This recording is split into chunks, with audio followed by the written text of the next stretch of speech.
출애굽기 20장 13절. 우리 한 목소리로 우리 같이 읽도록 하겠습니다. 시작. 살인하지 말라. 아멘. 시간에 글로리아 찬양대 또 야광 팝스 오케스트라의 찬양이겠습니다.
기도하겠습니다. 찬양에 감사합니다. 우리 글로리아 찬양대 또 야광 팝스 오케스트라 그 손길 위에 하나님의 은혜와 평강이 가득 넘치게 하시고 주님을 찬양하는 것이 얼마나 기쁨이고 또 감격이라는 것을 느끼고 있습니다.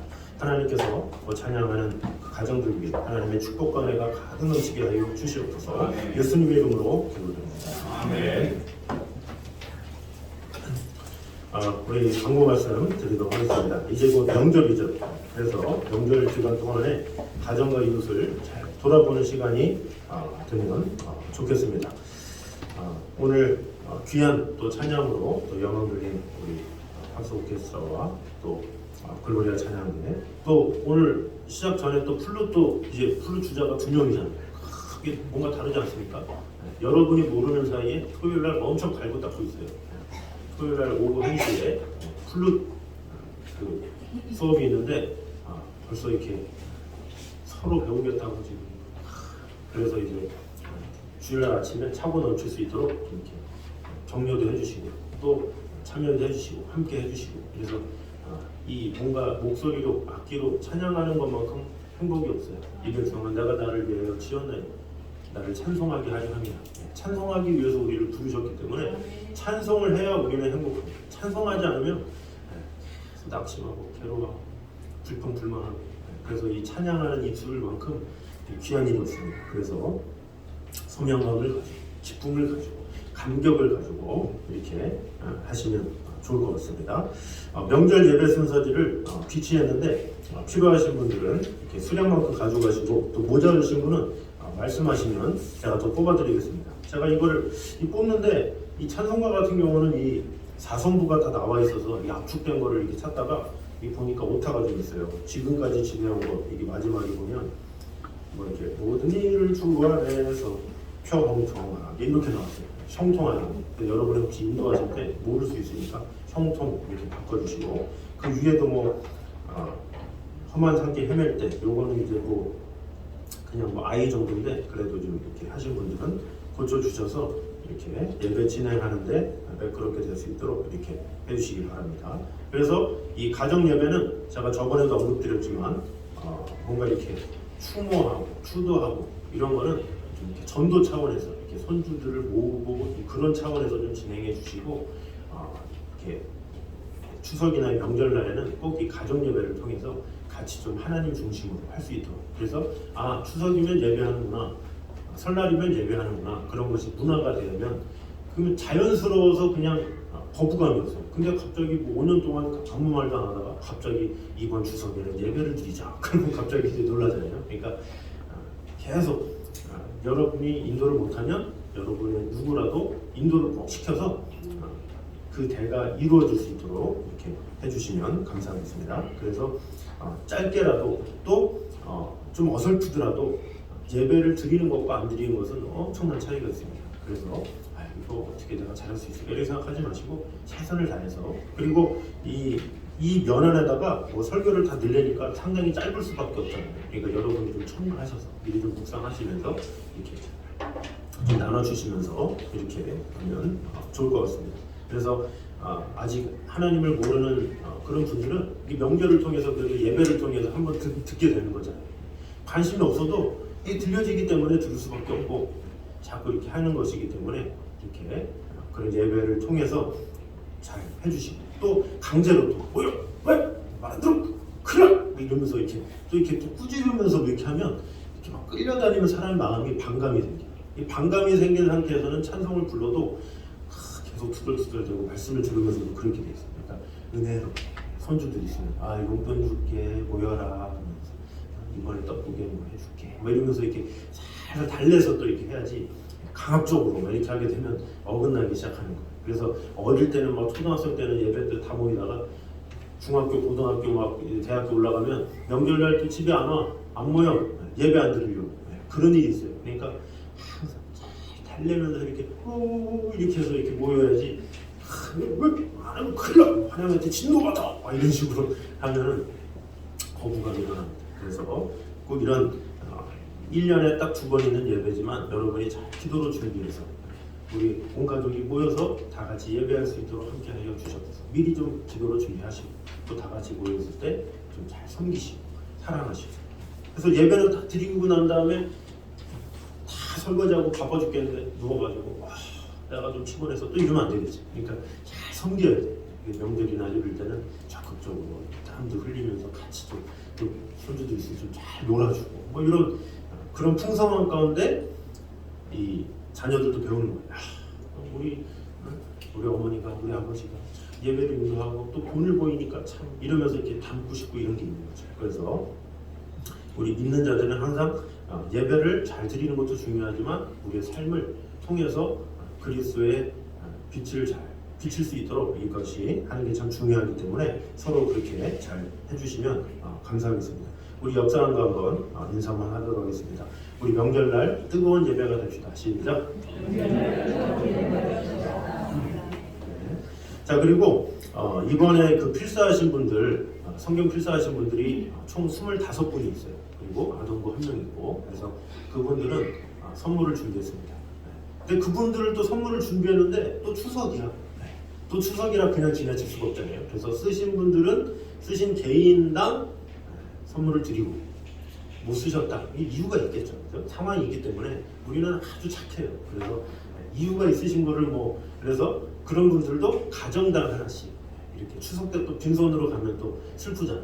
또 비도 오는데 비도 막 소나기 맞고 빈손으로 가면 또 그렇잖아. 그래서 이렇게 들고 갈 수 있도록. 그래서 쓰시는 분들은 개인이 하나씩, 그리고 부득이 못 쓰신 분들은 가정당 하나씩 이렇게 해서 목자장님을 통해서 이렇게 전달해 드리겠습니다. 그래서 풍성한 한가위리 이렇게 보내시면 감사하겠습니다. 자, 우리 오늘은 십계명 우리 14번째입니다. 벌써 14번째. 긴 시간이 왔습니다. 긴 시간이. 우리 6이죠. 우리 하나부터 쭉 한번 해보도록 하겠습니다. 자, 하나. 한 분이시여 하나님만 섬기라. 둘. 부모하고 우상을 섬기지 말라. 3. 산과 여호와의 이름을 망령되이 일컫지 말라. 4. 사사로이 안식일을 범하지 말라. 5. 오직 내 부모를 공경하라. 6. 육신을 살인하지 말라. 네, 육신을 살인하지 말라. 자, 오늘은 살인 3번째입니다. 네, 참 무섭죠. 살인만 3번째. 다음 주 간음하지 말라는 한 번만 하려고 해요. 네, 너무 무서워서. 그래서 이 살인하지 말라는 좀 이렇게 깊이 있는 또 내용들이라 오늘 한번 더 보도록 하겠습니다. 자, 구약 시대의 십계명의 이 살인하지 말라의 이 말라는 계명을 넘어서 이 신약에서는 예수님께서 말씀하시는 살인의 정의가 있어요. 그러니까 사실 우리는 예수님께서 말씀하시는 그 정의가 확실하겠죠. 왜냐 신약이 또 최신의 그거기 때문에. 그래서 그 살인의 종류는 이 한 말씀 안에 다 담겨져 있습니다. 우리 마태복음 5장 21, 22절 우리 한번 같이 읽겠습니다. 시작. 옛사람에게 말하라 살인하지 말라. 누구든지 살인하면 심판을 받게 되리라 하였다는 것을 너희가 들었으나 나는 너희에게 이르노니 형제에게 노하는 자마다 심판을 받게 되고 형제를 대하여 나가라 하는 자는 공회에 잡혀가게 되고 미련한 놈이라 하는 자는 지옥불에 들어가게 되리라. 아멘. 자, 여기 보니까 이 살인의 3가지가 이렇게 나와 있어요. 그 3가지를 한번 보도록 하겠습니다. 첫 번째는 뭐냐? 형제에게 노하는 것, 이것이 살인이다 라는 거죠. 그래서 노하는 이 단어는 헬라어로 오르기조라고 해서 격분하다, 화를 내다. 그래서 악의를 가지고 남을 해치고자 하는 지속적인 분노. 그러니까 한순간이 아니라 계속 이렇게 길 지나가다가 무슨 내 발을 밟았어. 그럼 그 사람이 지나가는 사람이니까 분노야 잠깐이잖아요. 그런데 나와 같이 지내는 사람, 직장 동료, 늘 같이 있는 사람한테 늘 크게 분이 있는 경우가 있어요. 지속적인 분노, 이런 것을 말하는 거죠. 그래서 이 다른 사람을 미워하고 억울하게 하는 것, 그것은 그 사람의 피를 흘리는 것과 같다라는 것이죠. 우리 요한일서 3장 15절 우리 한번 읽어보도록 하겠습니다. 시작. 그 형제를 미워하는 자마다 살인하는 자니 살인하는 자마다 영생이 그 속에 거하지 않는 것을 너희가 아노라. 아멘. 자, 그 형제를 미워하는 자마다 살인하는 자니, 아주 이 말씀 무섭지 않습니까? 형제를 미워하기만 해도 그것은 살인이다 이렇게 말씀하고 있는 거예요. 그래서 내가 직접 피를 흘리게 하지 않았다 할지라도 이웃의 눈에서 눈물을 뺐다 그럼 살인이다라는 거죠. 이것은 미움과 분노는 이 살인까지 연결될 가능성이 많기 때문에 그래요. 요셉의 형들이 어때요? 요셉이 꿈 이야기를 하죠.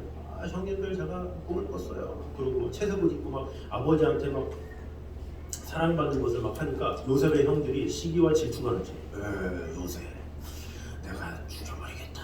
그러면서 그 형제들이 어떻게 돼요? 모의를 하죠. 모의를 해서 어떻게 죽일까? 그래가지고 그 구덩이를 파가지고 요셉을 구덩이에 집어넣죠.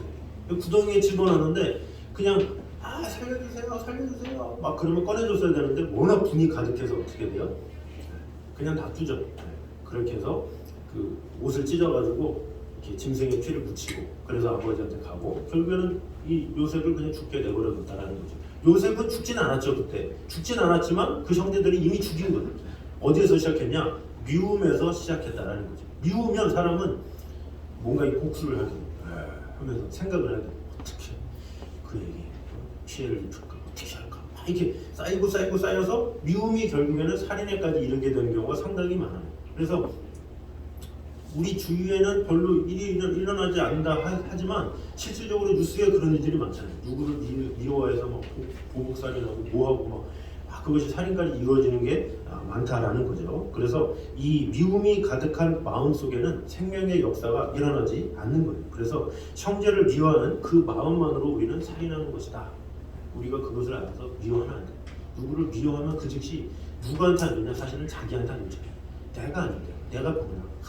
해놓고 막 그런 뭐 막 하려는 그런 마음. 그래서 이 미워하는 마음은 살인하는 것이다 이렇게 이야기하는 거죠. 상대를 죽이기도 하지만 나를 죽이는 거예요. 그래서 미워하지 말라 이렇게 말하는 거죠. 둘째는 뭐냐? 인격을 모독하는 것 이것이 살인이다 이렇게 이야기하고 있어요. 자 여기 22절에 보니까 형제를 대하여 나가라 하는 자는 이렇게 얘기하고 있죠. 이 나가는 멍청한 자, 머리가 텅 빈 자다 이렇게 말을 하는 거예요. 그래서 머리가 텅 빈 자, 이 나가의 뜻이 머리가 텅 빈 자 이렇게 생각해 보니까 우리나라에서 자주 쓰는 말이 뭔가 했더니 야 이 꼴통아 이런 거잖아요. 꼴통 이게 뭐예요? 고래 머리가 비었네. 아주 머리가 빈 놈이네 할 때 꼴통 이렇게 말하잖아요. 이제 그런 거예요. 나가다 이렇게 말을 하는 거. 그래서 이런 말은 사람을 죽이는 거예요. 그런 말을 들으면 상당히 기분 나쁘죠. 야 이 골빈 놈아, 골통아 막 이러면 얼마나 기분이 나빠요. 그래서 이 말로써 사람을 죽이는 일이 많다라는 거죠. 로마서 3장 13절에 이렇게 말씀합니다. 읽어보겠습니다. 시작. 그들의 목구멍은 열린 무덤이요 그 혀로는 속임을 일삼으며 그 입술에는 독사의 독이 있고, 그죠? 자, 혀로는 이 속이고 입술로는 독사 같은 독을 품고 입에는 저주와 악독이 가득하다라는 거죠. 이 사람의 입은 무기다라는 거죠. 그래서 잠언 18장 12절 21절 이렇게 말씀합니다. 시작. 죽고 사는 것이 혀의 힘에 달렸나니. 죽고 사는 것이 혀의 힘에 달렸나니. 그래서 말 한마디를 세게 하잖아요. 그러면 상대가 상처를 받아서 그것 때문에 비관해서 자살을 하는 경우가 상당히 많이 있어요. 상당히 무서운 거죠. 마태복음 12장 36절 시작. 내가 너희에게 이르노니 사람이 무슨 무익한 말을 하든지 심판날에 이에 대하여 신문을 받으리니. 네, 자 사람이 무슨 무익한 말을 하든지 심판날에 이에 대하여 신문을 받으리니 이렇게 이야기하고 있어요. 그래서 우리도 사람을 혀로 죽일 수 있다는 것을 늘 생각해야 돼요. 그래서 이 주위에 보면 그냥 말로 막 찌르는 사람들 그러면 들으면 찌르고 그러면 솔직히 얘기해. 왜 이렇게 찔러? 그러면 원래 그래, 원래 말투가 그래. 그러면서 계속 막 찌르고 막 이런 경우 있잖아요. 고쳐야죠. 자꾸 이렇게 상대한테 그런 말을 들으면 고쳐야 돼. 근데 고쳐야 되는데 이렇게 고치지 못하죠. 말투가 그렇다고 그래서 이게 그렇게 변명하면 안 되고 내 말이 위험하구나 생각하고 자꾸 이렇게 진정하게 자꾸 이렇게 하는 습관이 있어야 된다는 거죠. 상대가 느끼면 그것 자체가 잘못된 거예요. 그래서 상대가 느끼지 않도록 우리가 항상 말을 친절하게, 이렇게 공손하게, 이렇게 신사적으로 이렇게 할 필요가 있는 거죠. 평생 우리는 다 해야 돼요. 저도 그렇고 항상 편한 사람한테 그런 경우 있잖아요. 편한 사람. 뭐 자녀한테 그럴 때도 있고 배우자한테도 그럴 때도 있고 뭐 이렇게 우리가 생각지 못하게 그렇게 말을 탁탁탁탁 할 때가 있다는 거죠. 근데 그 말을 탁탁탁탁 하면 상대는 그거를 이렇게 움츠려드는 경우가 있어요. 그래서 그런 실수들을 하지 말라라는 거죠. 자 마지막 세 번째는 하나님 자리에서 정죄하는 것 이것을 살인이다 이렇게 말씀하는 거예요. 자 22절 마지막에 미련한 놈이라 하는 자는 지옥불에 들어가리라. 미련한 놈이라 이렇게 말하는 자 미련한 놈이라 그러는데 이것을 풀이해보면 모로스 헬라어로 신앙심이 없는 불신하는 이런 뜻이에요. 그래서 하나님을 부정하는 자를 가리실 때 이렇게 이야기를 하는 것이죠. 그래서 하나님의 자리에 앉아서 상대방을 심판하는 것 그것을 말하는 거예요. 그래서 예수님께서는 하나님의 자리에 앉아서 사람들을 정죄하는 것 그것을 가지고 살인자다 이렇게 선포하고 있다라는 거죠. 그래서 특별히 믿음의 사람들이 그렇게 그런 경우가 많이 있어요. 바리새인들이 그런 게 많았잖아요. 내가 율법도 지키고 11조도 하고 이것도 하고 저것도 하는데 저런 세리들은 저 죄인들 막 그러면서 손가락질하고 그 당시 때 율법을 모르는 사람들 가지고 이방인 가지고 막 손가락질했잖아요. 근데 그런 것처럼 믿는 사람들 안에서 그럴 수가 있어요. 내가 30년을 교회 다녔는데 나는 이런 예배도 드리고 저것도 하는데 왜 저 사람을 그렇지도 못하고 이런 정죄하는 마음 이런 것이 있을 수 있다는 거죠. 다 믿음에 분량이 있는 건데 그 믿음이 없다고 해서 그것을 가지고 빨보고 그것을 누르고 그것에 대해서 무시하거나 그래서는 안 된다라는 거죠. 그래서 이 세 가지만 봐도 우리가 얼마나 노함으로 모독함으로 판단함으로 많은 사람을 살인하는지 모르죠. 그래서 이 살인자와 같은 모습, 이것이 우리의 모습이다라는 거죠. 이것을 보면서도 나는 해당이 안 돼, 이런 사람이 있습니까? 누구나 다 해당이 돼. 하루에도 우리가 수만 번씩 사람을 죽이고 미워함으로 죽이고 또 하루에 수만 번씩 말실수를 하고 또 하루에 수백 번씩 이렇게 정죄하는, 뭐 말로 정죄를 안 해도 속마음으로 정죄하는 거, 이런 모든 거 다 살인이다 이렇게 얘기를 하는 거예요. 그러니까 우리는 하나님 앞에서 설 수가 없는 거예요. 어느 누구도 주여 용서하여 주시옵소서. 그래서 맨날 두 손 들고 나아가야 되는 그런 존재다라는 거죠. 그러면 어떻게 돼요? 아니 나는 어쩔 수 없네요, 난 죄인이에요, 끝나야 되니까. 아니죠. 그렇지 않아야 되겠죠. 그럼 어떻게 해야 되느냐? 어떻게 해야 이 살인죄를 막을 수 있느냐? 하루에 수십 명씩 죽이는 우리의 연약한 모습 어떻게 막을 수 있느냐라는 거죠. 첫 번째입니다. 읽어보겠습니다. 시작. 남의 유익을 구해야 한다라는 거죠. 자, 그래서 살인하지 말라는 말씀은 자기 생명뿐만이 아니라 남의 생명도 보존되도록 최선을 다하라, 이런 말씀이라고 볼 수가 있어요. 그래서 이렇게 살면 우리 주변의 살인죄는 없어지게 되죠. 그래서 남의 생명을 보호하는 것은 자기 유익보다 남의 유익을 구하는 거죠. 그래서 바울이 고린도전서 10장에 이렇게 말씀합니다. 읽어보겠습니다. 시작. 누구든지 자기의 유익을 구하지 말고 남의 유익을 구하라. 33절입니다. 시작. 나와 같이 모든 일에 모든 사람을 기쁘게 하여 자신의 유익을 구하지 아니하고 많은 사람의 유익을 구하여 그들로 구원을 받게 하라. 자, 무엇을 하기 전에 이것이 다른 사람에게 유익인가? 이것을 늘 생각하라는 거죠. 우리가 저번 주 살인하지 말라 두 번째 때 나눴던 거죠. 집에서 난관을 짓는데 난관을 짓지 말라. 왜냐? 이렇게 지붕이 떨어져서 이웃에게 피해갈까 두려우니라, 이렇게 얘기를 하고 있죠. 그러니까 다른 사람 중심으로 살아가는 것이, 덕을 세우는 것이 당연한 것이죠. 그래서 우리도 무엇을 할 때 이것을 통해서 나만 기쁜가? 아니면 다른 사람에게도 유익이 있는가? 이걸 먼저 생각하는 거죠. 근데 내가 기쁜가는 나중이고, 먼저 이것을 통해서 다른 사람에게 유익인가? 이것을 먼저 생각할 줄 알아야 이것이 하나님의 사람이다 라고 볼 수가 있죠. 그래서 옛말에 이 아이들한테 공부시킬 때 뭐라고 그래요? 야, 공부 좀 해. 공부해서 남 주냐? 다 네 거 아니야? 이렇게 하는 경우가 있잖아요. 근데 그건 잘못된 거예요. 어떻게 가르쳐야 돼요? 남 주기 위해서 공부해라, 이렇게 얘기하는 거예요. 너 공부해서 남 줘야지. 네가 너의 지식을 다른 사람에게 나눠야지. 너의 재능을 다른 이들에게 나눠서 아름답게 펼쳐야지. 이렇게 알려줘야지. 이기적인 자녀로 만들면 안 돼. 야, 공부해서 남 주냐? 다 네 건데 막 그러면서 그럼 이기적인 자녀가 되는 거죠. 그래서 막 경쟁 상대로 만들고. 이것이 아니라 네가 공부하는 이유는 다른 사람을 살리기 위해서다. 다른 사람의 생명을 위해서 네가 열심히 공부를 해야지. 이렇게 하는 것이 참으로 중요하죠. 그리고 우리가 돈을 버는 이유가 뭐예요? 열심히 버는 이유가 내 가족 잘 먹으려고, 잘 먹고 잘 살려고. 뭐 사람은 누구나 다 그런 마음이 있어요. 그러나 그것보다는 더 나아가서 어떻게 하면 선교지를 위해서 좀 내가 좀 보탬이 될까? 아니면 이웃에 좀 어려운 사람들에게 기쁨이 될까? 이런 마인드를 가지면 어때요? 하나님은 그릇에 따라서 역사하십니다. 내 그릇이 크잖아요. 내 필요가 많으면 나의 하나님은 나에게 그만한 필요를 주시는 거예요.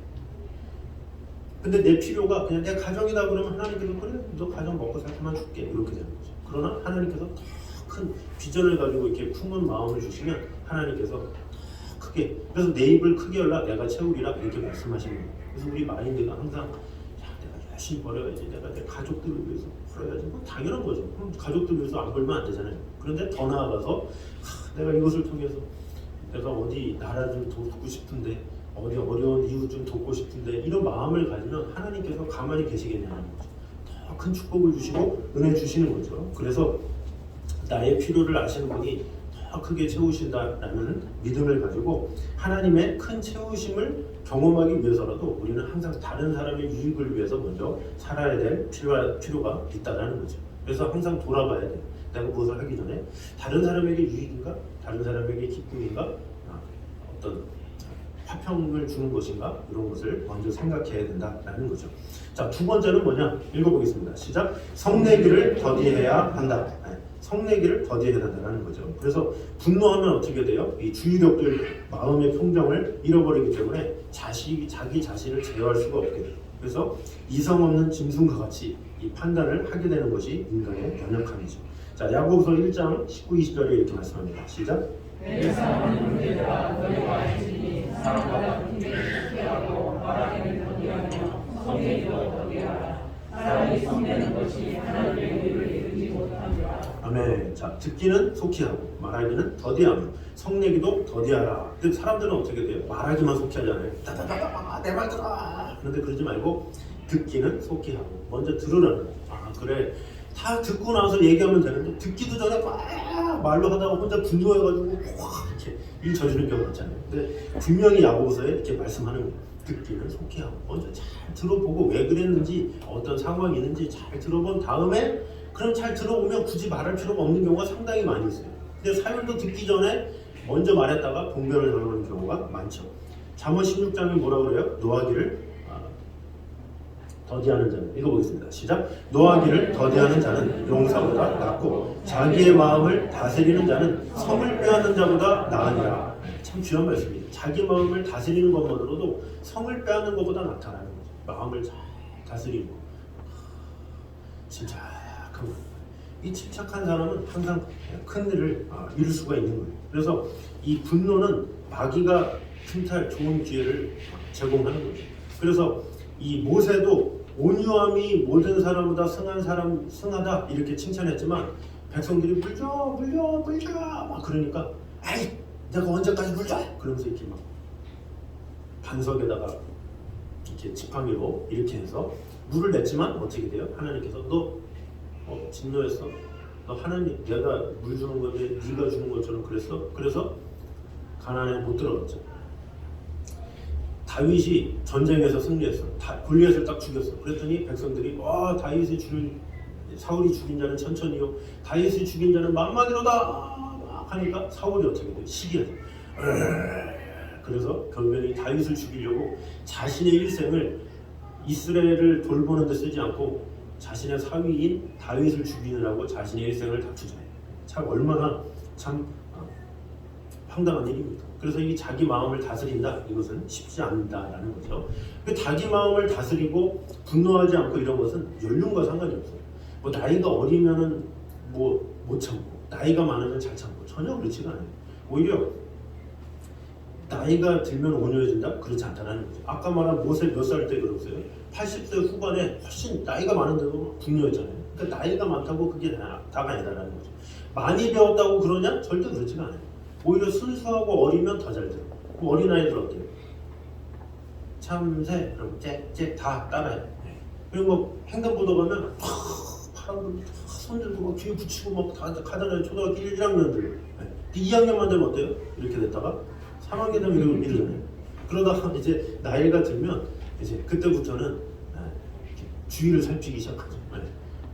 그 후진국 가잖아요. 후진국 가면 이렇게 뭐 가나나 뭐 그런 데 뭐 이렇게 나이지기나 이런 데 가면 이게 공항에 내리면 뭐 물건을 들지 말아요. 그러면 지나가다가 체간대. 그 사람들이 뭐 어린아이겠어요? 나이 든 사람들이 다 그렇게 해요.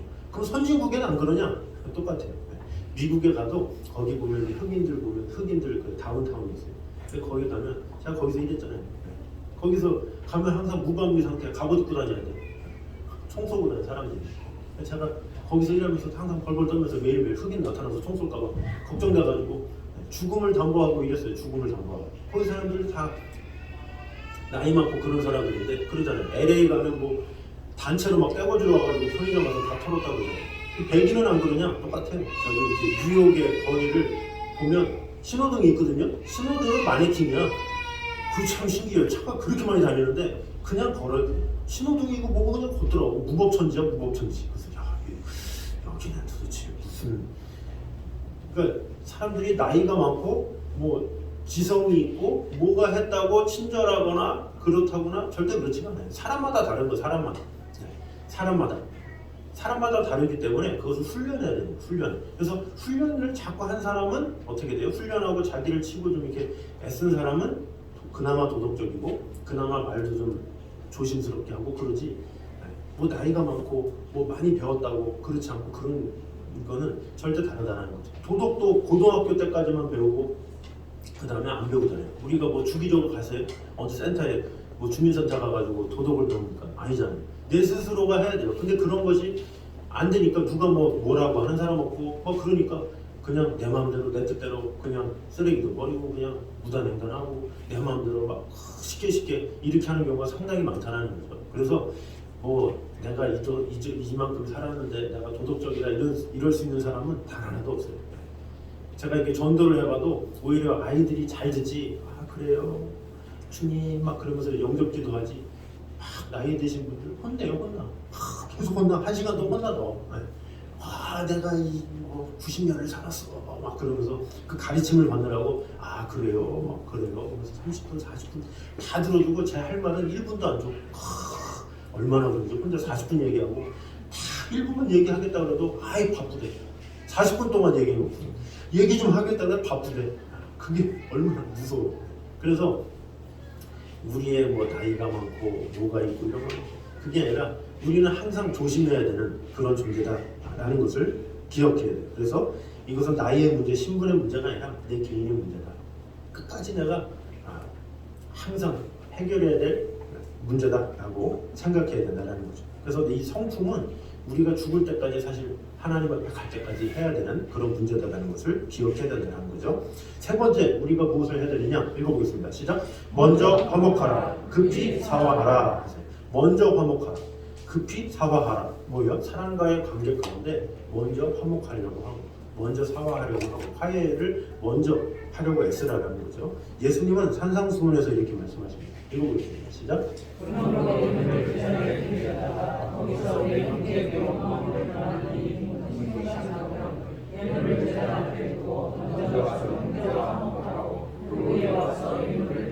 아멘. 제가 참 좋아하는 말씀이에요. 또 예물을 드리는데 예물을 드리기 전에 형제에게 원망 들을 만한 일이 있다? 그러니까 원한이 있다? 그러면 재물을 앞에 두고 먼저 형제하고 화목하고 그 후에 예물을 드려. 안 그러면 안 받아 이거죠. 그러니까 우리가 아무리 많은 것을 하나님 앞에 드린다고 해도 사랑과의 관계에 계속 뭔가 걸리는 게 있다. 그러면 아무리 우리가 많은 예물을 드려도 소용이 없다. 이렇게 말씀하는 거예요. 25절 시작. 너를 고발하는 자와 함께 길에 있을 때에 급히 사화하라. 그 고발하는 자가 너를 재판관에게 내어주고 재판관이 공의에게 내어주고 우리의 가족과 염려하라. 이렇게 말을 하고 있죠. 자, 이것을 현대인어 성경에 보면 좀 이해하기 쉽게 나와 있습니다. 이렇게 나와 있습니다. 읽어보겠습니다. 너를 고소하는 사람과 함께 법정으로 갈 때 너는 도중에 그와 재빨리 타협하라. 그렇지 않고 재판을 받는 날이면 유치장 신세를 져야 할 것이다. 이렇게 나와 있어요. 되게 자세히 나와 있죠. 그러니까 고소하는 사람과 법정 갈 때 굳이 가지 말고 네가 하라. 이런 말이죠. 그러니까 네가 말하기에 따라 달렸어. 잘 달래. 그래서 큰일이 일어나지 않게. 괜히 그 사람 마음 상하게 해봤자 너한테 좋을 거 없어. 이렇게 말을 하는 거죠. 그래서 먼저 우리가 손을 내밀고 먼저 이렇게 넓은 마음을 가지고 살아가야 된다는 거죠. 그래서 예수님도 어떤 분노나 어떤 이런 것에 대해서 뭐라고 표출하거나 이러지 않았죠. 가룟 유다도 그렇게 말 안 듣고 예수님을 배반하는 사람이었지만 예수님은 타이르긴 했지만 그에 대해서 막 분노하거나 막 회개를 시키려고 뭐라고 막 이러지 않았죠. 그냥 이해할 수 있도록 이렇게 친절하게 이렇게 하신 것을 볼 수가 있죠. 그래서 인간의 생각으로 헤아릴 수 없는 그 놀라운 사랑을 예수님께서 하셨다라는 거죠. 예수님이 십자가에 달리셨을 때도 어떻게 돼요? 주여 저들의 죄를 용서하여 주시옵소서. 자기들은 자기들이 하는 일을 알지 못함이니이다. 다 얘기하죠. 그게 예수님의 넓은 마음이다라는 거죠. 그래서 끝까지 이 화목의 중보자로서 예수님은 십자가에 달리셨다라는 거죠. 그래서 하나님과 온 세상을 화목케 하는 제물이 되셨다라는 거죠. 또 하나님께서 우리에게 화목하게 하는 직책을 주셨습니다. 자, 고린도후서 5장 18, 19절입니다. 시작. 그가 그리스도로 말미암아 우리를 자기와 화목하게 하시고 또 우리에게 화목하게 하는 직분을 주셨으니 곧 하나님께서 그리스도 안에 계시사 세상을 자기와 화목하게 하시며 그들의 죄를 그들에게 돌리지 아니하시고 화목하게 하는 말씀을 우리에게 부탁하셨느니라. 아멘. 자, 우리를 자기와 화목하게 하시고 또 우리에게 화목하게 하는 직분을 주셨다. 그래서 하나님께서 그리스도 안에 계시사 세상을 자기와 화목하게 하시며 그들의 죄를 그들에게 돌리지 아니하시고 화목하게 하는 말씀을 우리에게 부탁하셨다. 이렇게 이야기를 하고 있죠. 또 우리는 화목해야 될 책임이 있는 거예요. 이 세상의 사람들과 화평을 누릴 어떤 책임을 가지고 그들에게 먼저 손을 내밀고 그들에게 먼저 이해를 구하면서 화평할 책임이 있다라는 거죠. 보통 사람들은 네가 잘못했네, 뭐가 잘못됐네 이걸 따지지만 그러지 말라는 거예요. 네가 잘했든 못했든 상관없이 먼저 손을 내밀라는 거예요. 먼저 사과하고 먼저 이해하고 이러면 이 상대가 오히려 마음문을 열고 이렇게 되는 거죠. 그래서 이 모든 것들을 적용해 보면 보니까 다른 사람의 유익을 위해서 살고 또 노하지 않고 온유하게 살고 또 화목하게 먼저 손을 내밀고 살아라. 만약에 이렇게 해라 그냥 이렇게 딱 명하고 나서 집에 돌아가세요. 이러면 어떻게 해요? 여기 누가 그렇게 삽니까? 이렇게 살 수 있는 사람은 아무도 없어요. 왜? 우리는 본래 죄인이기 때문에 본래 인간이라서 연약한 존재이기 때문에 어떻게 할 수가 없어요. 이 세상의 종교는 그렇게 하죠. 이렇게 해라 저렇게 해라 명령하고 끝나죠. 그래서 돌을 닦는 분이 많죠. 머리를 쫙 위시고 폭포수 아래 하면서 죄짓지 않게 하여 주시옵소서. 죄짓지 않게 하여 주시옵소서. 이 돌을 닦으면서 죄를 막 씻기려는 사람이 있어요. 근데 절대 그럴 수가 없어요. 인간은 도저히 할 수가 없어요. 살인하지 말아야지 생각으로도 하지 말아야지 아무리 단념해도 다음날 되면 똑같아요. 인간은 다 그런 존재예요. 어쩔 수 없는 존재. 그래서 무엇이 필요하느냐? 바로 성령의 은혜가 필요합니다. 성령께서 내게 임하셔야 내 영혼을 변화시킬 수 있는 거고 그 손길로 말미암아 우리는 열매를 맺게 되는 거예요. 그래서 성령의 9가지 열매가 바로 갈라디아서 5장에 나옵니다. 읽어보겠습니다. 시작. 성령의 열매는 사랑과 희락과 화평과 오래 참음과 자비와 양성과 충성과 용감과 절제니 이러한 것을 분별할 법이 없느니라. 아멘. 자, 오직 성령의 열매는 그렇죠. 그러니까 성령이 내 안에 오셔서 내 안에 역사하면 이 8가지가 알아서 된다는 거예요. 그 8가지가 뭐예요? 다시 한번 사랑과 시작. 사랑과 희락과 화평과 오래 참음과 자비와 양성과 충성과 온유와 절제니. 자, 이 8가지가 성령의 9가지 열매가 알아서 맺혀진다는 거예요. 성령께서 임하시면. 그래서 성령께서 역사하시면 내가 사랑이 없는 자였는데 성령께서 임하심으로 말미암아 사랑이 생기는 거예요. 사랑을 생기게 하시는 거예요. 내가 실학하지 못한 사람이었는데 기쁘고 이렇게 하지 못한 사람이었는데 성령이 내게 임하시면 알 수 없는 기쁨과 은혜가 넘치게 되는 거예요. 성령이 임하시면 그 원수 같은 사람도 갑자기 불쌍해 보이면서 손을 내밀게 되는 거예요. 성령께서 임하시면 못 참았는데 참을 수 있는 힘이 생긴다는 거죠.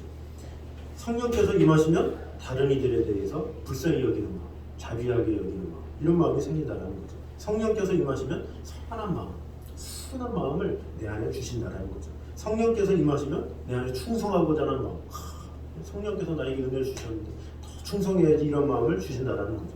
성령께서 임하시면 어떻게 돼요? 온유해진다는 거죠. 그리고 성령께서 임하시면 절제할 수 있는 마음을 허락하신다.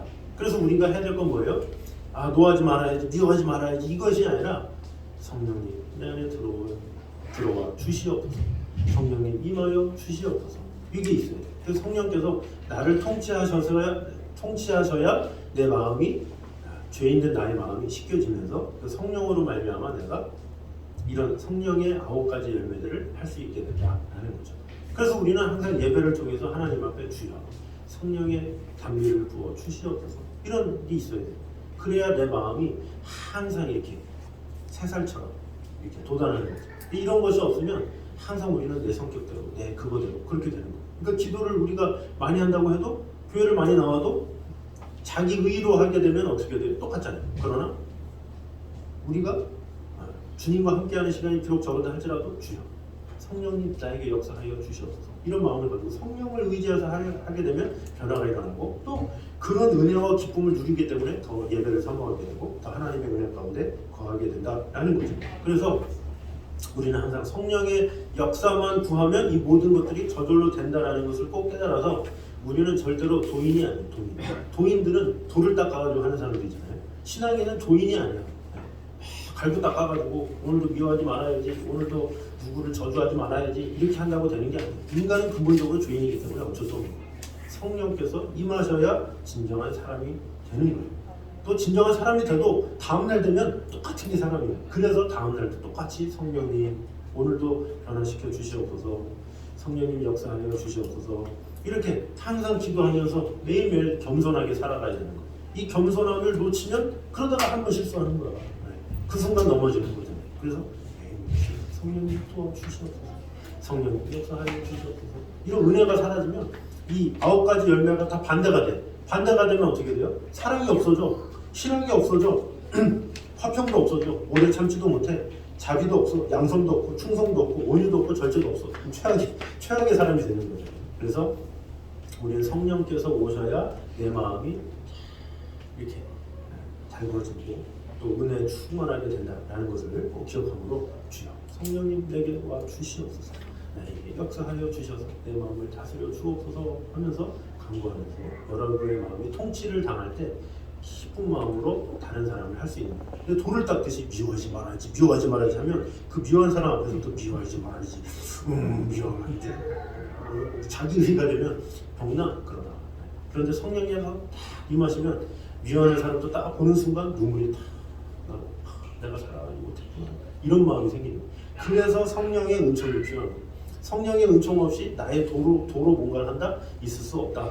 그래서 우리 모두가 성령님 안에 오셔서 다른 사람을 용서하는 마음 주시고, 먼저 손을 벌리는 마음 주시고, 품을 수 있는 마음 주시고, 위로하는 마음 주시고, 함께하여 주시옵소서. 이런 마음을 여러분이 갖게 되므로 오늘 하루도 또 앞으로도 성령의 충만함을 늘 구함으로 모든 이들에게 덕을 비치고 아름다움을 비추는 저와 여러분 되시기를 주님의 이름으로 축원합니다. 자, 이 시간에 하늘문 여서서로 우리 가사 생각하면서 찬양을 하겠습니다. 가사에 나오잖아요. 빈들의 마른 풀같이 시들은 나의 영혼. 참 시들었어요. 우리는 주님의 허락한 성령 간절히 기다립니다. 성령께서 오셔야 돼. 감으로 메마른 땅에 담비를 내리시니 우리는 항상 감으로 있습니다. 그래서 성령의 담비를 부어 새 생명 주옵소서, 이런 간구로 우리 같이 찬양하겠습니다.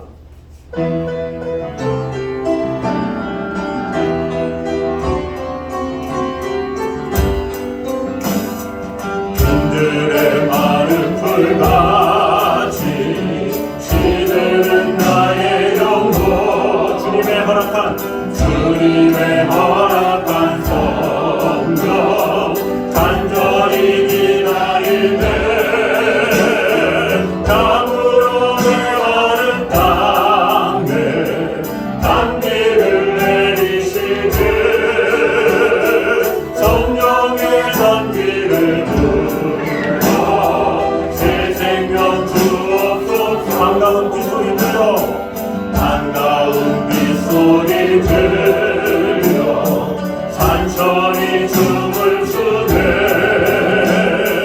봄비로 내리는 성령 내게도 주옵소서. 감으로 메마른 땅에 담비를 내리시네. 성령의 담비를 부어 새 생명 주옵소서. 하늘문 여소서, 하늘문 여소서. 주의 뜻 이루게 성령님 오소서.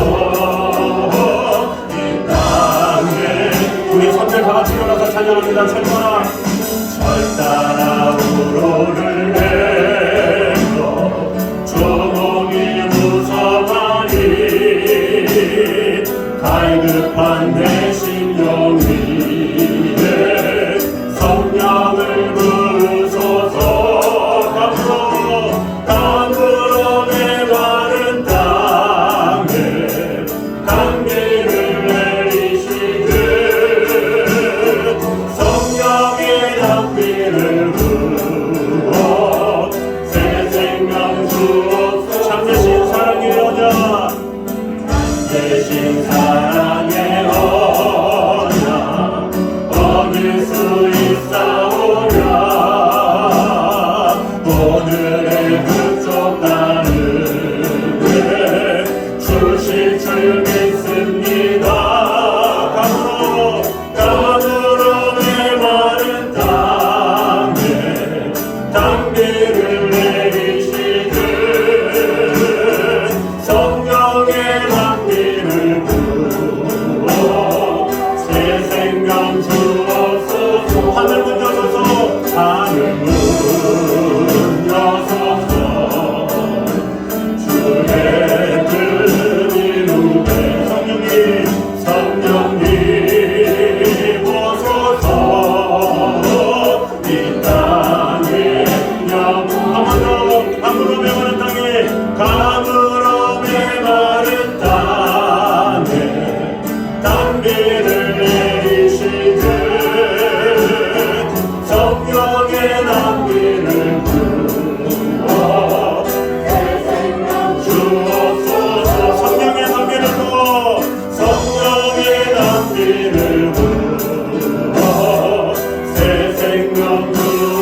우리는 연약하여서